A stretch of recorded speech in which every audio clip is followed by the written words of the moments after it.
Our celebration of the Mass begins in jubilation today.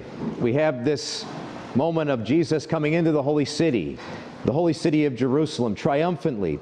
And the people, they lay their cloaks on the ground. They cut branches from the trees. They bring palms. They lay them across the path where Jesus will go. They prepare the way of the Lord. A couple of years ago, one of the places I help out with, Bishop Ludden, the Catholic high school in our area, I was sitting in on a class. It was theology class, and the teacher was kind of going back and forth with his students. It wasn't about anything related to class, but it was about dress code. There was a dress code for Mass Day. Now, the next day was going to be a celebration of a Mass, maybe a holy day, which they do once a month at the school. And the kids were kind of getting upset. They said, why do we have to dress up? Now, they already had a dress code. They would dress normally every day. They would dress in a polo, either green or white, and khaki pants, or the girls would be able to wear skirts as well. But on Mass days, they'd have to go a little bit more elevated than that. The gentlemen would have to wear a white button-down shirt with a school-issued tie. And the ladies, they would also have to wear a white button-down shirt and school-issued skirt. And they were they didn't understand it. They said, why do we have to do this? Why do we have to have this restriction? So between me and the teacher, we kind of did a team effort there, and we kind of tried to explain to them that we're preparing for something. We're preparing for something different than what we usually do every day. Now, it may not make sense to us because we're just going into the gym, but what we're doing in the gym, celebrating Mass, is quite different. It's a sacred time. So it's important for us to prepare ourselves. Now, one of the ways we can do that is through dress. By elevating our dress, we kind of elevate our exterior.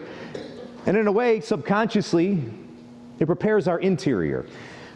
But we're not just preparing for something different. We're preparing for something sacred, but even beyond that, we're preparing for an encounter with God. An encounter with the risen Lord.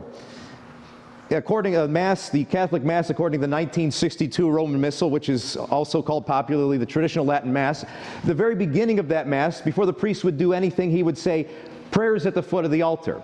So before he would go and ascend the 3 steps, he would say the same psalm each and every time. Psalm 43 or Psalm 42, depending on the translation. And it would start off with this phrase in Latin, Judica me, judge me, O God. So before the priest would ascend the steps to go to the altar, he would ask the Lord to judge him, prepare him in that way, that he noticed that he knew he was approaching something that was completely different. He was approaching an experience with God on that altar, and something quite terrifying. So he asked God to prepare him in that way. Prepare me, judge me, O God, for this I'm about to encounter. And the same goes for us. It's important for us to prepare for that encounter with God.